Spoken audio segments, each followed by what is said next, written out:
Pedro Mota e Andres Kikuchi, sejam muito bem-vindos aqui. Estamos em peso hoje aqui com o time da NuAsset. Bem-vindos ao ResultaCast. Muito obrigado pela presença, gente. Bom, muito obrigado, Anthony, pelo convite. Antes de mais nada, assim, um prazer bater um papo contigo. Acho que vai ser um bom tempo aqui que a gente vai poder discutir bastante sobre ETFs. Isso. Obrigado, Anthony, pelo convite. É um prazer aqui para a gente conversar sobre esse assunto que a gente gosta tanto, né?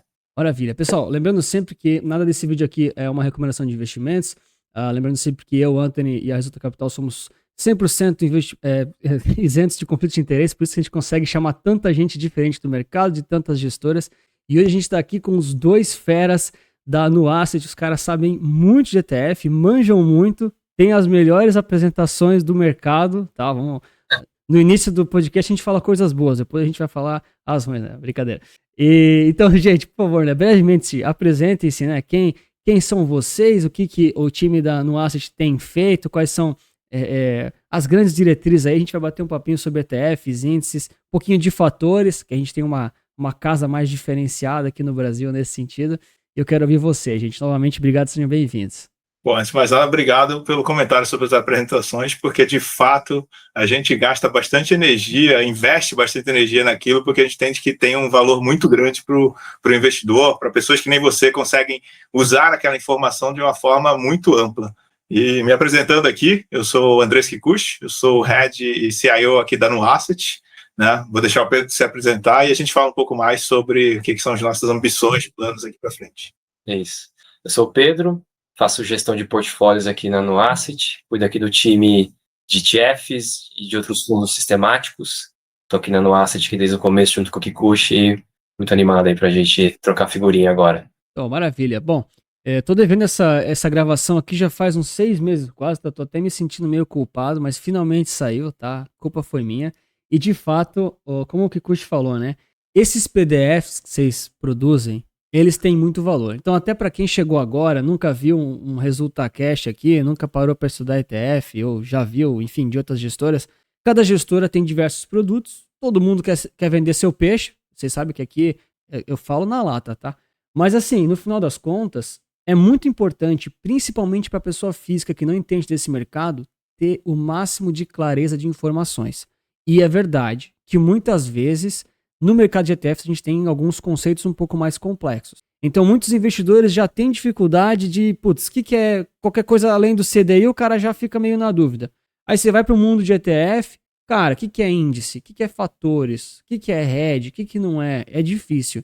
Então eu acho que é bem legal. Eu fiz um comentário parecido para outras gestoras também, né? Cada uma com seu quadrado, mas a qualidade dos materiais publicitários institucionais ali, né, que vocês fornecem realmente é muito legal. Me ajuda muito para produzir os vídeos também, tá? Obrigado.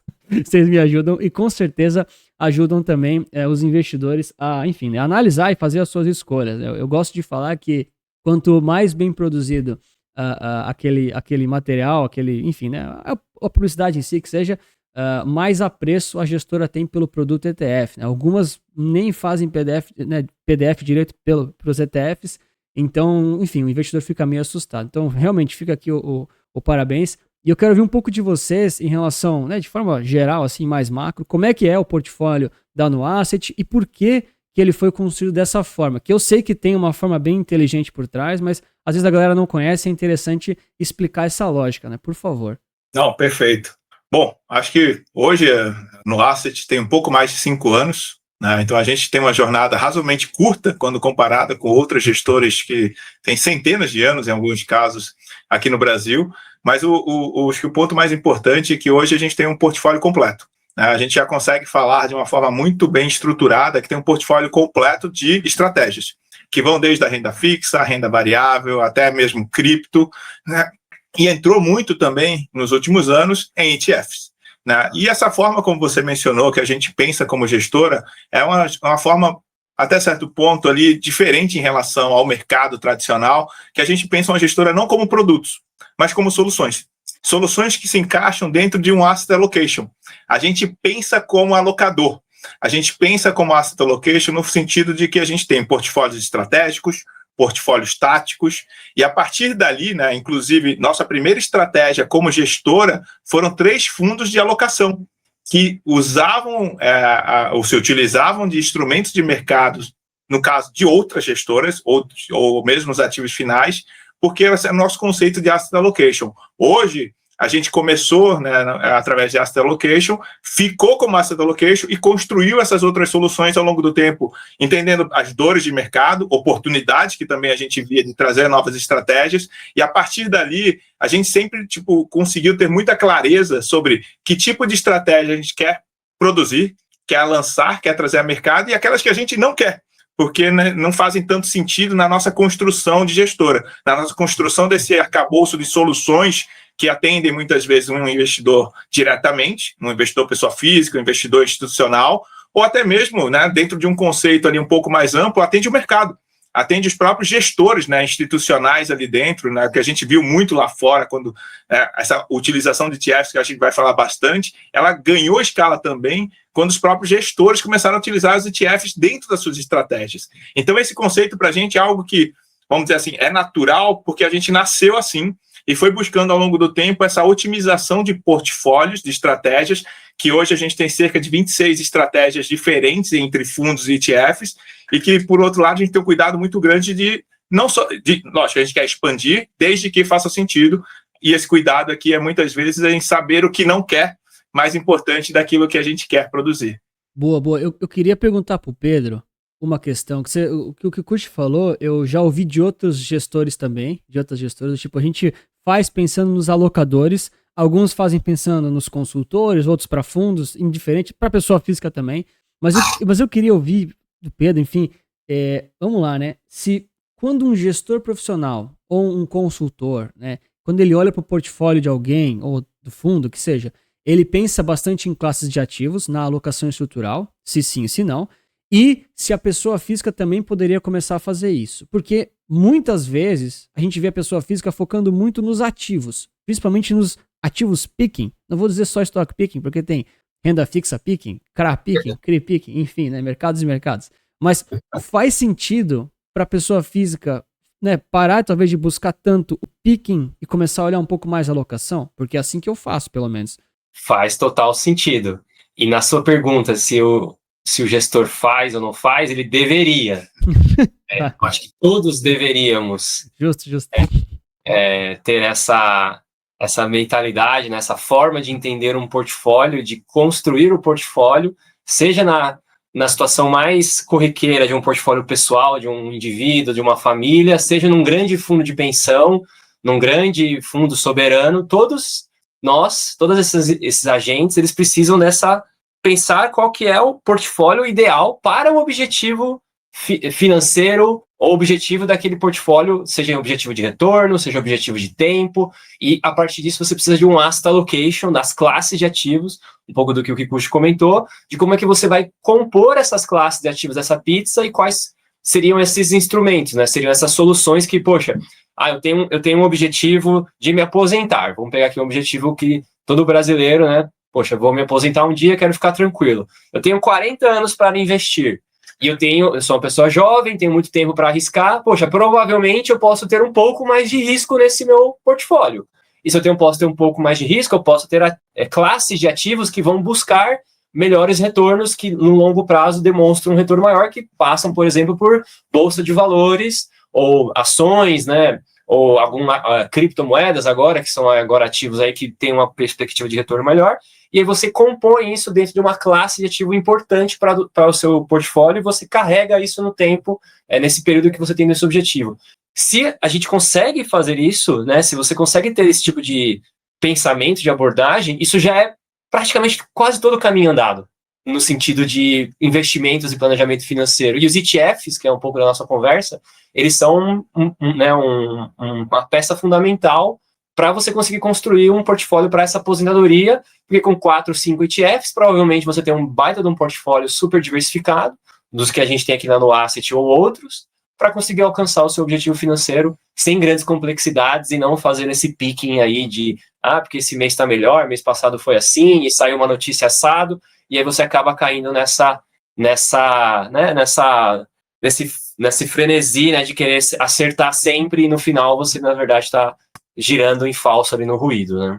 Pô, gente, enquanto vocês falam, antes eu já rodei, eu tô nesse exato momento rodando aqui o site de vocês, tá?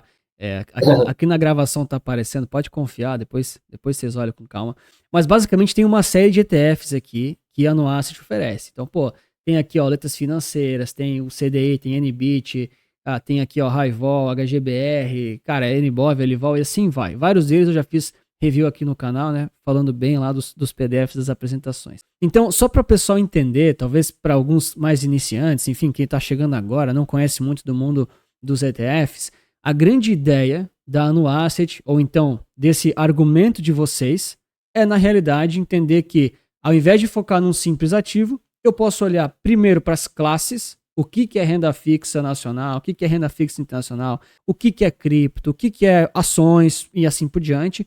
E aí, dessas classes, usar os ETFs para ir alocando. E, além disso, é claro, né, depois me corrija se eu estiver errado, mas, além disso, entender o porquê que muitas vezes, vamos lá, né, não que os ETFs da Nuasset são melhores, mas por que às vezes aquela estratégia específica, na visão de vocês, foi um pouco mais interessante do que um índice mais amplo, né? Já estou dando os spoilers da questão dos fatores, mas é para o pessoal se situar, né, por favor. Não, perfeito. Hoje a gente possui 10 ETFs. A gente deve desenvolver alguns ETFs a mais, porque a gente vê espaço para buscar eficiência ou buscar uma otimização em algumas estratégias, né? E o que a gente fez até hoje, como o Pedro falou, já é possível montar um portfólio bastante diversificado para o investidor brasileiro, com classes de ativos tradicionais de renda fixa Brasil, com classes de ativos globais, redeadas, no caso, porque a gente tem que ter um valor bem grande nessa captura desse prêmio de crédito global, e mesmo ETF de renda variável aqui no Brasil. A gente ainda não explorou alguns outros ETFs, algumas outras estratégias, a gente deve olhar e olha com bastante cuidado, como eu falei, no sentido de asset allocation, no sentido de buscar uma otimização, e até pegando o gancho naquilo que você falou, Anthony, em relação a, por exemplo, renda variável, que a gente tem ali 4 ETFs de renda variável, um bem amplo, que é o que a gente olha ali, o NBOV 11, que segue o IBBR+. E por que a gente olhou ele e não o IBOV? Porque a gente acredita que ali tem um diferencial de mercado por ser mais amplo do que o próprio IBOV, né? Porque ele traz os PDRs das principais empresas brasileiras, e a gente entende que traz um componente super interessante de diversificação na sua estrutura, nos componentes, né, que fazem parte. Mas a gente olhou muito fatores, como você já falou, né? E nos fatores ali a gente fez aquele tilt, né, aquela otimização do Ibovespa tradicional, partindo dele para poder chegar em diferenciações. E essas diferenciações, quando a gente começa a falar sobre elas são muito mais ferramentais na construção do ETF do que necessariamente um produto. Esse é um produto de low vol. Ele até pode ser usado como um produto de low vol, mas a otimização que foi buscada para construir o ETF, ela foi buscada para tirar, na verdade, um benefício dessa baixa volatilidade na construção de um índice, ali em conjunto com a B3 nesse caso, e principalmente numa estrutura de alocação. Quando a gente olha muitas vezes até, vou passar esse gancho depois para o Pedro falar um pouco mais, mas em relação, por exemplo, à otimização de renda variável no Brasil. Poxa, muitas vezes, quem faz esse cálculo há bastante tempo tem dificuldade de achar uma alocação de fato estratégica em Bolsa no Brasil, porque ela é flutuante, ela é bastante cíclica, e acaba tendo dificuldade de você falar, poxa, vou ficar investido por muito tempo.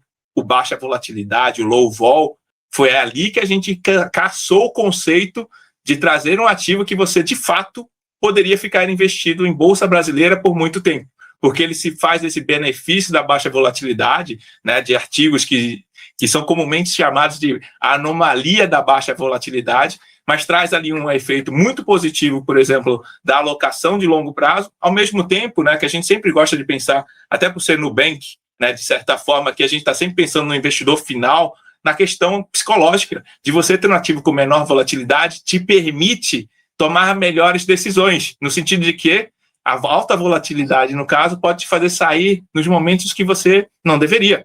Então, você tem uma pressão psicológica até mesmo menor por ele ter esse comportamento. E é nesse sentido que a gente estuda muito esses fatores, estuda muito essas derivadas do asset class beta, né, vamos dizer assim, do beta de mercado, para buscar essas ferramentas que servem para construir de novo um portfólio.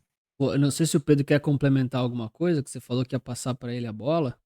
Passar para ele a bola aqui no sentido de que assim, essa construção é a parte do core do negócio da área dele, né, de portfólio solutions, que a gente está o tempo inteiro aqui pensando, né, dentro desse portfólio, dentro dessa alocação, como é que a gente traz e como é que a gente conversa com o mercado muito sobre essas dores. Qual que é a minha dor? Minha dor hoje é fazer uma asset allocation de bolsa no Brasil. Poxa, é difícil. E aí essa bola que eu passo para ele que, pô, a gente foi lá e olhou para fora, olhou para e complemente aí, olhou para o mercado local para trazer essas novidades, né, no final do dia. Que eu acho que até então, Anthony, se você pegar ali até antes de a gente lançar os ETFs e uns 4, 5 anos atrás, um investidor que quisesse investir em bolsa no Brasil, ele tinha grandes duas opções básicas. Ou ele ia no ETF muito passivo, que são esses ETFs que a gente conhece aí, que seguem os índices tradicionais do Ibovespa, ou ele ia para um gestor ativo, tem muitos no mercado e que todos estão ali há bastante tempo, vários bem reconhecidos, mas eram extremos muito diferentes ali. E aí, quando a gente tem esses dos fatores, quando a gente, né, trouxe ali em conjunto com a B3 e construiu esses novos fatores para explorar, né, um fator de dividendo, que é um fator que a gente sabe que tem muita evidência e que o brasileiro gosta muito, o de baixa volatilidade, o que o Kush comentou, o de high beta, a gente consegue colocar algo no meio, no sentido de que eu consigo oferecer uma transparência completa num ambiente de bolsa de valores com liquidez em D+2, uma taxa de administração super competitiva, sem taxa de performance, que é muito parecido com o ETF, é um ETF, né, o passivo, mas que busque um retorno a mais no sentido de capturar esse fator, né, e a gente pode ter uma conversa aqui, né, dessa questão de fatores mesmo, que é um negócio super bem documentado na literatura financeira mundial, mas que no Brasil a gente ainda não fala muito, né? No Brasil a gente tem uma abordagem muito de Warren Buffett-like, né? Vou encontrar as empresas baratas e que elas vão se valorizar no tempo, porque eu fiz aqui um cálculo do balanço, e essa, é uma forma de pensar, mas existem outras formas de pensar, e o fator é uma forma sistemática, né? Um pouco mais acadêmica, estatística, mas que tem muita comprovação teórica e prática mesmo, já em outras geografias, e a gente traz isso aqui, democratizando esse acesso para o cliente final, né, para o cliente, pessoa física, jurídica, institucional, fundo, super disponível no ambiente da B3. Então, acho que isso foi uma coisa super bacana aí de a gente ter puxado essa fila, sempre com essa cabeça de solução, né? Como que a gente resolve essa dor, como a gente encontramos essa dor, o mercado precisava disso, a gente provém essa solução pro mercado, sabe? Sim, show demais. Eu vou só fazer um complemento e a gente pode falar mais de fatores, até um passo atrás, só para recapitular para o pessoal que talvez está meio perdido. Então vamos lá, né? O ETF basicamente aí é um fundo negociado em bolsa, vantagens de liquidez, transparência, baixo custo, diversificação, paraná. Ok. Mas dentro dessa estratégia, ou melhor, dessa cápsula chamada ETF, existem várias possibilidades. Existem os mais passivões, os mais convencionais, que agora no Brasil a gente já tem bastante opção, já tá bem competitivo, eu diria, né, para a área de vocês, né, já é um pouco mais competitivo, tem bastante índice amplo aí já no mercado. E aí existe um passo a mais, que são os tais fatores, que é basicamente alguma coisa mais rebruscada, né, um filtro mais inteligente de uma coisa que talvez é passivo e amplo demais, aspas aqui. E aí, o que eu queria... Não, vamos lá, depois me corrija se eu estiver errado, mas bora lá, né? O que eu queria ouvir de vocês ok, os fatores, eles trazem uma certa complexidade de explicação, né, para o grande público, às vezes. O próprio passivo já é mais difícil, né, mas vamos lá. E aí, o que eu queria ouvir de vocês ok, os fatores têm muitas vantagens, talvez principalmente nesses momentos de piora do mercado, não sei, interrogação, é que depende de cada estratégia de fatores, mas vai, né? Porque eu também me preocupo muito com essa história de permanecer investido. É muito legal, a gente todo mundo tem um plano até o primeiro soco na cara, é a mesma coisa que a carteira. Você escolheu lá 5 né, pelo valuation que você fez, né, na primeira queda o cara assusta. Mas beleza. Agora, o que eu queria saber de vocês vamos lá, né? Os fatores, eles têm essa vantagem acadêmica, possivelmente por inteligência, estudos, estatística, paraná, mas não existe almoço grátis. Qual que seria, vamos dizer assim, não vou dizer um contra, mas o que você talvez abre mão ao adotar fatores, né, benefícios, prós e contras, porque, enfim, né, é o que dizem, o único almoço grátis é a diversificação, e eu costumo dizer que ela não é grátis, é uma taxa de administração que geralmente é barata, eu geralmente falo isso. Essa é uma excelente pergunta, Antônio, porque a gente se provoca bastante entre essa questão de não ter almoço grátis também, o que a gente está olhando e está deixando de fazer por tomar certas decisões. E quando a gente olhou fatores, foi muito numa visão de trazer a sistemática, né, uma metodologia. E aí isso, até, assim, brincadeiras à parte, se a gente tomasse a decisão lá atrás de encontrar os fatores, a sistemática, e simplesmente criar um FIA, ninguém ia saber que isso existe. Um fundo de investimento em ações 2,20 tradicional. Porque, assim, a gente poderia implementá-lo sem transformar no ETF. E aí, acho que, assim, a questão principal de que, poxa, tirar um pouco das dúvidas se há ou não almoço grátis aqui, é que ele está construído no ETF da forma mais pública possível. Que é isso que o ETF traz, né? Essa padronização, essa transparência, essa publicidade, né? Com aquilo que o Pedro falou, poxa, liquidez, diversificação, uma diversificação diferente de um índice amplo, porque ele é um recorte, e até um cuidado que a gente sempre tem de olhar, por exemplo, todos esses ETFs de renda variável Brasil, a gente olhou o Ibovespa para partir do ponto de partida, né, do primeiro grande filtro. Para quê? Para que a gente tivesse segurança de que ele ainda é Ibovespa. Ele ainda é Ibovespa, e uma frase que eu costumei ouvir muito, ou costumo ouvir muito no mercado, é Ibovespa é um índice ruim. Não.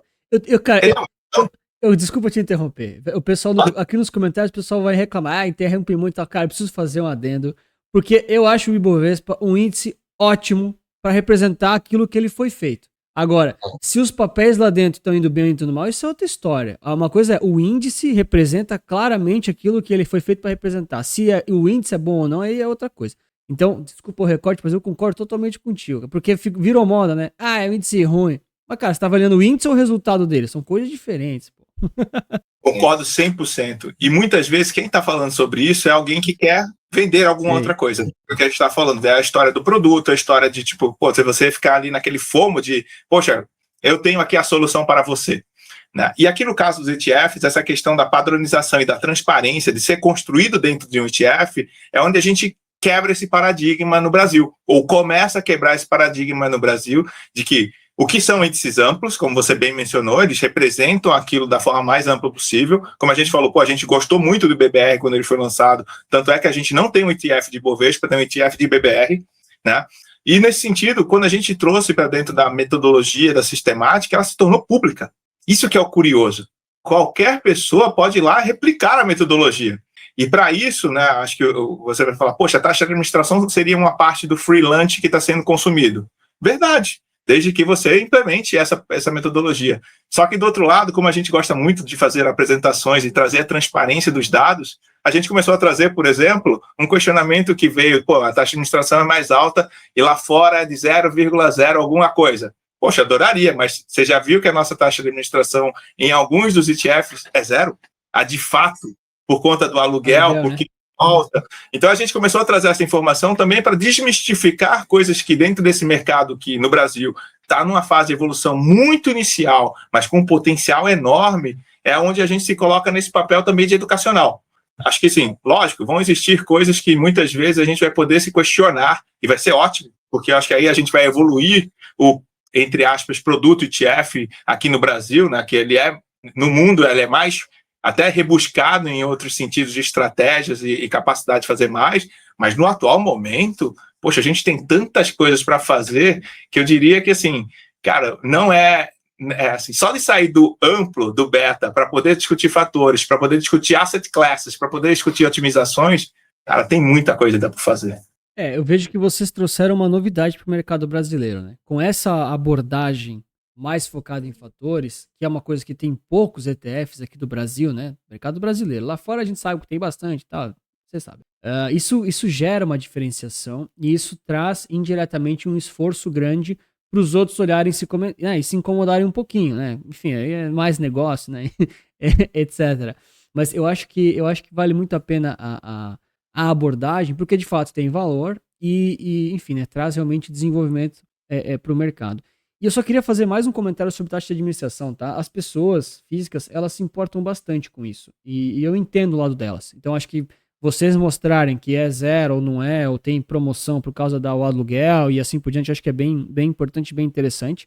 Mas eu sempre falo importante para o pessoal refletir também, né? A taxa de administração não é assim, ninguém gosta de ficar pagando, mas por mais que os índices estão ali públicos para as pessoas replicarem, né? A galera sempre pergunta isso, tá? Sempre. Pô, se tá ali, por que eu não compro as ações e pronto? Cara, be my guest, né? Fica à vontade. Só que, cara, custo de execução, imposto, né? Na hora que você for girar os ativos para rebalancear, e para comprar a cesta exata, olha, dependendo da cesta, você vai gastar 10 milhões, aí depende do tamanho da cesta lá, tipo, margem, enfim, não é barato, não é simples. Então, essa taxa que existe, cara, ninguém gosta de pagar taxa, mas é do jogo, por isso que eu digo, né? Quase grátis, mas vai, tá ali no jogo, vai. Não, perfeito. A gente até brinca, né? A gente sempre brincou aqui dentro com algumas coisas que a gente, pô, vai ter investidor que vai lá, a gente publica no nosso site a carteira diária todos os dias de manhã. Cara, é só implementar. É. Eu vou ficar feliz se alguém falar, olha, estou implementando e não estou te pagando mesmo. Eu falo, pô, parabéns. Mas assim, é um entre dezenas de milhões, provavelmente, que vão tomar essa decisão. E ela, como você bem disse, um custo. Exato. Que não é da taxa de administração, mas é um custo seu. É tempo, tipo assim, o custo de implementação. E aqui do nosso lado, que a gente é super explícito mesmo, assim, a gente é transparente. A gente tenta trazer o máximo possível da transparência que nos cabe ali como gestora para o produto, para o ETF, na apresentação, para que alguém possa tomar a melhor decisão de investimento. Não é a opacidade que vai fazer com que tipo, a gente tenha uma melhor piora, né, no desempenho, tanto como, né, dentro das nossas estratégias, como gestora. Então, maravilha. Vamos falar um pouquinho ali dos produtos só para dar os highlights aqui, senão o pessoal me cobra depois que não falou de nada. A galera gosta muito dos ETFs que pagam dividendos e vocês têm um case vencedor aí, que tem vários concorrentes aí, né? Várias casas de olho nisso, né? Tem um concorrente relevante aí, tem outros, enfim. E ele teve um resultado interessante recentemente, não teve? Agora no ano passado. Comenta um pouquinho, por favor, né? Que fundos são esses? Joga os dois aí pra galera já entender e um pouquinho desse resultado que realmente chamou a atenção, né? Eu vi as manchetes, mas eu vou deixar para vocês darem os detalhes, né? Pelo amor de Deus. Legal. A gente lançou ali em meados de 2023 esses dois ETFs, o NSDV11 e o NDV11. Foram os primeiros smart betas do Ibovespa, né? Então foi esse primeiro momento que a gente conseguiu ali, em parceria com a B3, olhar para a carteira do Ibovespa, que é um índice super tradicional de mais de 55 anos, e falar, poxa, será que eu tenho um espaço aqui para melhorar ele, otimizar ele, trazer ele para um lado de dividendos, de renda? E aí você estava falando até da apresentação. A gente tem na apresentação ali, a gente fez um estudo na época e que a gente sempre usa esse estudo que ele é muito bom. Se você tirar o efeito do reinvestimento dos dividendos de dentro da carteira do Ibovespa, numa janela de 10, 15 anos, você tira o efeito do reinvestimento, o retorno do Ibovespa é quase próximo de zero. O que isso quer dizer? Que o fator de risco de dividendos dentro da carteira do próprio Ibovespa tradicional, ele é muito poderoso no sentido de que existe uma preponderância nesse fator, porque o Brasil é uma economia muito mais ligada a empresas mais estáveis, ou empresas de valor, que a gente chama, mais com fluxo de caixa mais previsível, e aí tem toda uma, né, lógica para isso, mas aí foi para a gente que trouxe o conforto de, poxa, eu consigo trazer um fator de risco de dividendos que ele tem uma abordagem técnica correta, e também ele resolve uma dor latente dos investidores que as pessoas gostam de ver, aliás, né, o pinga-pinga todo mês, sentir ali que tem lá, né, o dinheiro tá voltando para elas e que isso é uma boa decisão e ótimo, porque acho que isso faz com que ela consiga continuar no plano de investimento dela. E aí, a gente foi muito nessa linha de dar as duas opções, né? Então a gente lançou ali os dois ETFs para até dar o poder de escolha para o investidor final. Poxa, eu quero, né, realmente não quero que pague o dividendo para mim, quero que reinvista dentro desse portfólio. Tem o NSDV11 ali, que é o que a gente chama de Total Return, né, que é o retorno composto acumulador. E tem o Price Return, que é o que paga dividendo, que é o NDIV, e ele foi o primeiro ETF do Brasil a ter essa funcionalidade.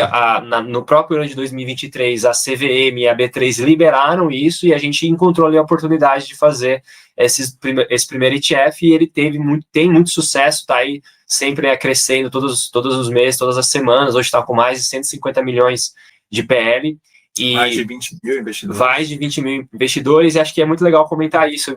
Você que fala com muito investidor, pessoa física, o pessoal que está assistindo, né? E aí volta nessa questão. Poxa, eu poderia montar minha carteira de dividendos, e muita gente monta e faz isso. Mas, cara, se você tem mais de 10, 15 ações compradas e todas essas pagam um dividendo por mês ou a cada 6 meses, você tem em um ano, você tem vários dividendos pagos, você tem ali uma série de coisas para monitorar, até de contabilidade, de declaração de imposto, de fluxo de caixa na sua conta, vira, né, uma coisa mega complexa, e a empresa que pagava dividendo ficou super alavancada e ela não vai pagar mais, então você deveria vender e trocar por outra. Isso traz uma grande complexidade que com esse ETF a gente entende que tem essa solução super interessante encapsulada. E aí o que aconteceu, né, que a gente até, você comentou, e a gente fez uma carta sobre isso, dedicada, está no nosso site, foi o evento tributário, né, de reforma tributária que o Brasil passou no final de 2025. Então, no final, ali em dezembro especificamente, o ETF NDIV pagou um dividendo bem relevante, porque você teve aquele evento que foi um evento no tempo, né, ele foi um evento específico de antecipação de dividendos que muitas das empresas carregavam, e de novo, acho que se a pessoa física fosse fazer isso sozinha, talvez ela não estivesse totalmente preparada para passar por esse processo. O ETF passou, organizou todo esse fluxo e pagou ali um dividendo único na conta do cotista, de forma super transparente, de forma super organizada. Então, acho que isso, a gente está bem animado aí com a evolução do produto. Não, show demais, né? É um sucesso. O pessoal comenta que gosta bastante. Eu vou tocar naquele ponto sensível que não é culpa de vocês, nem minha, nem nossa, mas a questão do imposto de renda dos dividendos.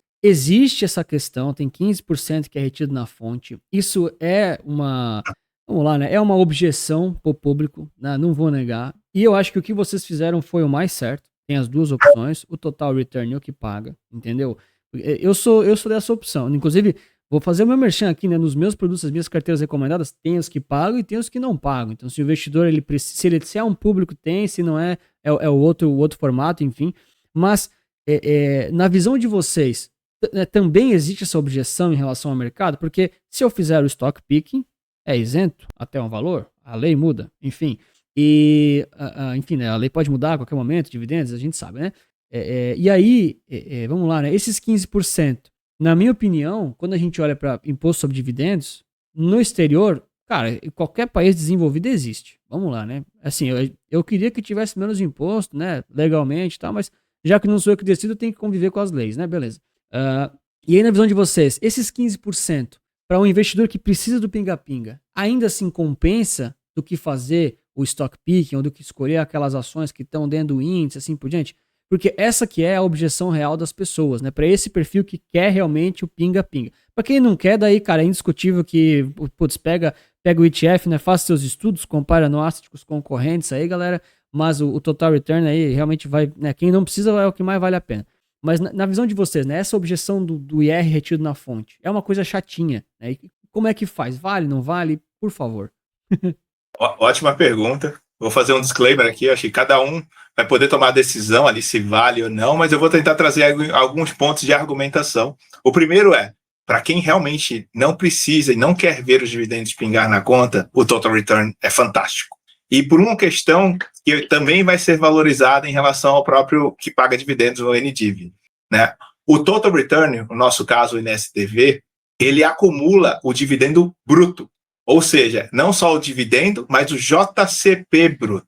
E hoje no Brasil, esse é um detalhe super importante, cerca de 50-50 dos rendimentos distribuídos por uma empresa, metade é dividendos, metade é JCP. Tá? E o JCP, para uma pessoa física, ele já vem tributado em 15%. Então, também aqui eu vou desmistificar um pouco aquela questão, você tem uma tributação de 15% sobre os dividendos. Na verdade, sim, mas nem tudo é dividendo, metade é JCP. Então, voltando, no total return, você se acrua, né? Se você pega esse benefício para você, porque o fundo, o ETF, ele pega esse JCP integralmente e reinveste, ou seja, tem uma vantagem a médio e longo prazo. Ela é pequena quando você olha no dia a dia, mas ela de médio e longo prazo faz diferença. Já no NDIV, que é aquele que distribui os dividendos, metade daquilo normalmente já é JCP, ou seja, já vem tributado na fonte para o investidor pessoa física. Não são dividendos que têm, de fato, esse benefício na lei atual, né, essa isenção até, até o momento atual. Né? Vou deixar claro aqui, porque a gente viu no final do ano passado parte dessa mudança da tributação de dividendos começando a mexer, que de fato acontece no resto do mundo. Isso. E não vou também aqui, acho que ninguém quer mais imposto, mas é algo que parece ser um caminho que começa a ser tocado pela Receita aqui no caso dos dividendos. Por outro lado, uma das coisas que a gente descobriu muito, a gente se preparou muito para explicar esse evento dos dividendos, Anthony, quando a gente lançou, foi assim, olha, não tem uma bitributação, você não está sendo tributado duas vezes, inclusive por essa questão do JCP, e mais importante, a gente percebeu que 3 a 4 meses depois do lançamento, aquilo que foi muito debatido sobre esse dividendo começou a perder, não vou dizer interesse, mas começou tipo assim, as pessoas começaram a investir e perceberam outros valores agregados que a gente não tinha percebido. E um deles foi, como a gente organizou o fluxo de pagamento dos dividendos, o que o NDIV faz? Ele acumula, ele identifica todos os dividendos que ficaram dividendos de JCP que ficaram num determinado mês, e no 5º dia útil do mês seguinte, ele fica também, pagando os dividendos do mês anterior. A gente organizou aquilo porque a gente fez o primeiro ETF que pagava dividendos. A gente precisou sentar com o administrador e criar uma regra. E ela precisava ser crível, precisava ser eficiente, precisava ser pragmática, e a gente falou, poxa, nada mais interessante para o investidor reconhecer seus dividendos no momento seguinte. Então, no 5º dia útil seguinte, a gente definiu que anunciaria os dividendos no mês anterior e pagaria no 10º. Cara, você sabe que aquilo foi uma feature, foi uma, vamos dizer assim, uma melhoria, um benefício que a gente não tinha percebido o tamanho que ele poderia ser para esse investidor que o Pedro mencionou, que tem lá seu portfólio com 10, 15 ações diferentes, que pagam dividendos aleatórios, ficam e pagam normalmente 3, 6, às vezes até 12 meses depois, e que você perde um pouco do controle sobre aquilo, como você está recebendo o seu dividendo. A regularidade de você fazer isso mês a mês e referente ao pagamento, cara, trouxe vou chamar aqui uma contrapartida em relação ao próprio tributo, dos 15%. Não é um benefício, assim, não é você não abre mão de um com o outro, mas de um lado metade é JCP e do outro a gente conseguiu trazer dentro do próprio ETF uma organização financeira para o investidor que gosta de receber esse dividendo regularmente. Então, bom, maravilha. Acho que tá bem explicado. De fato, tem várias e várias vantagens, né? Quando a gente entra no detalhe de cada produto, aí a gente poderia ficar aqui falando, meu Deus, horas e horas. Mas, para mim, sempre vale a simplicidade, sabe? Cara, por mais que tenha um ou outro ponto negativo em alguns cenários, às vezes é a taxa, às vezes é o imposto, às vezes é a liquidez, porque o market maker às vezes está começando lá. Cara, tem muito mais vantagens do que desvantagens, né? E aí eu queria ouvir de vocês aqui, agora estamos já pro último quarto aqui da nossa conversa. Vamos lá, né? Um bate-bola geral. Por que escolher ETFs ou versus, né, fazer os meus investimentos no picking? Vamos lá, acho que a opinião de cada um é legal para a gente trocar essa ideia final. Cara, para mim, ETFs é uma forma de empoderar o investidor final. Eu vejo muito como a máxima transparência possível de um produto financeiro, em que você vai ver ali o ativo que está sendo carregado todo dia, com um custo muito justo e com a liquidez muito alta. Então, isso é um nível de poder para o investidor final e de transparência que acho que isso tem que ser usado cada vez mais, e quando a gente fala de dinheiro, de construção de patrimônio, de liberdade financeira, você usar isso a seu favor é muito poderoso para você conseguir alcançar os seus objetivos financeiros e, no limite, né, fazer outras coisas da vida se você tem interesse aí de buscar essa liberdade financeira. Então, acho que é usar esse benefício a seu favor, porque isso te empodera. Boa. Certo. Mas a gente vai ficar repetindo às vezes a resposta, então eu vou trazer aqui. É o empoderamento com a simplicidade. Legal, é isso. Legal. Com essa simplicidade, você poder escolher algo que, em tese, ele tem até uma temática, ele tem um fator, como a gente falou, mas ele não tem aquela dificuldade que você vai ter que analisar inúmeras coisas, porque normalmente elas vão estar vindo na frente e te contando. Tipo, esse é um ETF de Bolsa Brasil. Baixa volatilidade. Dividendos. That's it. Não, legal. Esse termo de empoderamento, acho que eu tenho que tem que talvez incluir no meu discurso, né? Eu nunca tinha parado para pensar nisso, né?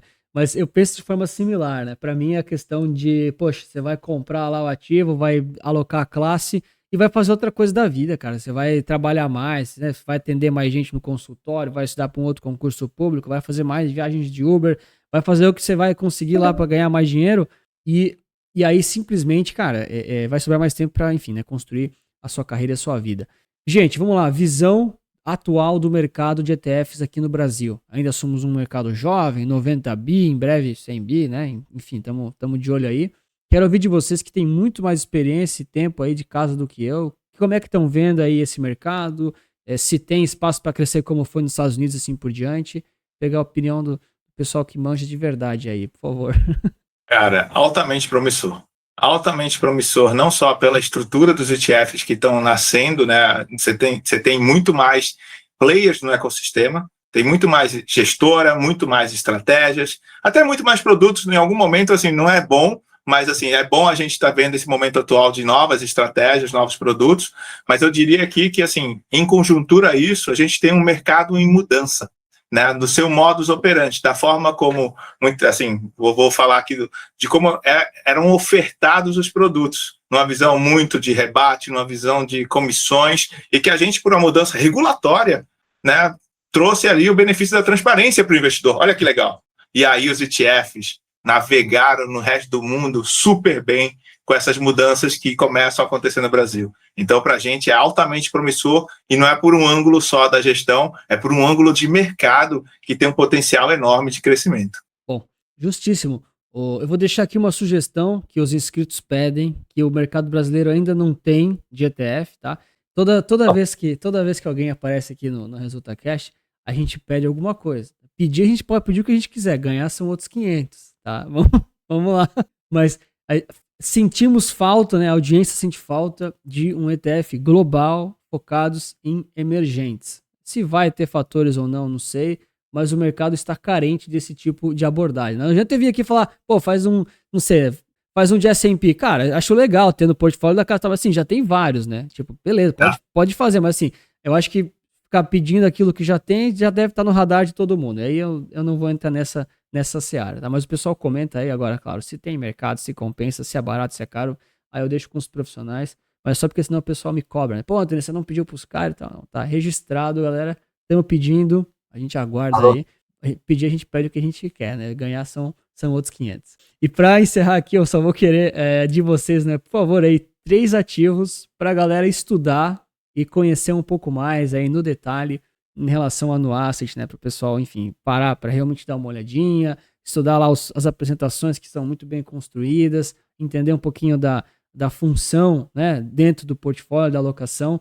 E aí, enfim, né? O pessoal pode se aprofundar com calma depois em casa. Eu vou começar com o que a gente não falou aqui, que é o HYBR. Esse é um ETF super interessante que a gente lançou. Acho que o Brasil é o país da renda fixa, né? Os investidores são muito ligados ali ao CDI, ao crédito privado, né? Aos CDBs e todos esses instrumentos. E a gente lançou nesse ETF um ETF que compra crédito privado americano. Então, o maior ETF, maior mercado de crédito do mundo, em high yield, né? Que são empresas com uma taxa de retorno um pouco maior e um risco maior também. E a gente faz faz ali uma transformação que a gente remove o risco do dólar e do real desse instrumento, que é o hedge, né, do ETF, e transforma ele em CDI. Então, quando você for investir nele, for estudar, você vai ver que ele roda CDI. Ele é como se fosse um ativo de Brasil que vai rolar em CDI, 101 do CDI, 103 do CDI, só que com risco americano. Então, acho que isso foi uma grande inovação que a gente trouxe. Já tem dando muito interesse aí dos investidores, de vários tipos, deles com muito e pouco dinheiro, e a gente tem bastante convicção que é uma estratégia que vai crescer bastante, principalmente considerando que o mercado de crédito brasileiro, ele tem um limite, né, porque ele é muito pequeno comparado ao mercado de crédito americano, que é super, super grande, super diverso e pulverizado. Quando você investe num tipo desse ETF, você está comprando em quase 2-3 mil bonds diferentes, de uma forma super simples e diversificada. Então, isso é para o pessoal ficar de olho, tá? Boa, show demais. Não, esse é ótimo. Vou repetir o segundo, que a gente falou aqui, que é o LVOL 11, que é o de baixa volatilidade, que a gente gosta muito, dessa construção da visão do estratégico, né, de longo prazo. Ele, de fato, ele tira essa volatilidade, como eu falei anteriormente, que é super importante para o viés comportamental do investidor, que, de fato, ali dentro da volatilidade de bolsa, às vezes assusta e faz com que a pessoa desinvista, ou nem mesmo invista. Então, ele é tem esse, vamos dizer assim, poder de reduzir a volatilidade. E, curiosamente, né, a gente tem tido conversas muito boas com grandes alocadores que começam a usar o LVOL como referência para tomada de decisão se ele seleciona ou não uma outra estratégia de longo prazo. Exato. Isso é muito curioso, a gente está trazendo aqui, acho que pela primeira vez aqui de forma mais pública, porque de fato, assim, para a gente foi um reconhecimento de que a estratégia ela tem, de fato, a captura desse elemento de longo prazo. E isso para mercado e para o investidor, vamos dizer assim, pessoa física, principalmente nessa complexidade, ainda tem o efeito do comportamental de ter, de fato, uma menor volatilidade. Esse é um que a gente gosta muito e muitas vezes fica ali escondido por não ser aquela estratégia que você vai falar, nossa, é fantástico, vai dar muito mais. Não, esse é longo prazo, mas é uma alocação super bem construída. Show. Terceiro, galera. Eu acho que o terceiro não podia deixar de comentar do High 11, né? Boa. Esse é o ETF de High Beta, que provavelmente muitos dos que estão escutando conhecem ou vale a pena estudar, que a gente também trouxe ali uma solução, uma ferramenta para o mercado, para os investidores que têm ali uma visão mais de curto prazo. De novo, poxa, eu acho que a bolsa vai subir, eu acho que agora o Brasil vai andar, né? Como é que eu replico essa minha visão?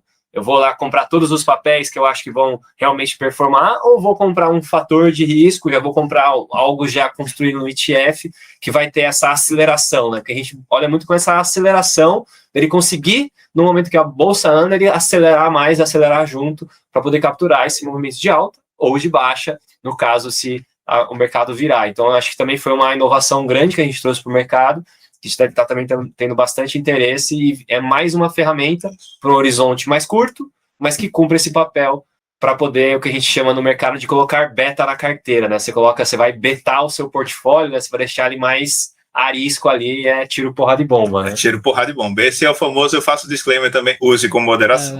Eu conheço o produto, mas realmente é uma inovação. Então, recapitulando, né? É o HYBR11, o LVOL11 e o High de alto, né?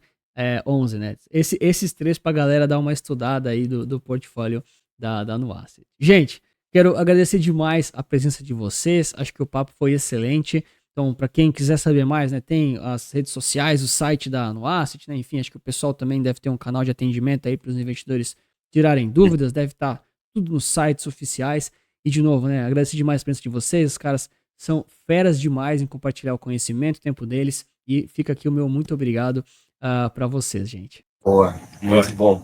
A gente que agradece, Anthony, e, pô, se tiver nos comentários aí também no próprio vídeo, a gente vai lá ler e responde também. Com certeza. Bom, maravilha, então pessoal, eles já deixaram uma deixa aqui, então quem tiver dúvidas podem comentar aqui embaixo, os caras estão de olho, né, sejam educados aí se for reclamar, né pessoal, pelo amor de Deus, sejam educados. Pode reclamar. Não, comigo pode bater, mas os convidados tem que ser mais educado, vai. E, enfim, comenta aqui embaixo quem mais vocês querem ver aqui no ResultaCast, que outras gestoras, que outros convidados. Claro, muito obrigado pela sua inscrição, seu like. Lembre sempre que investir certo resulta capital. Valeu, obrigado, gente. Valeu. Muito bom, obrigado.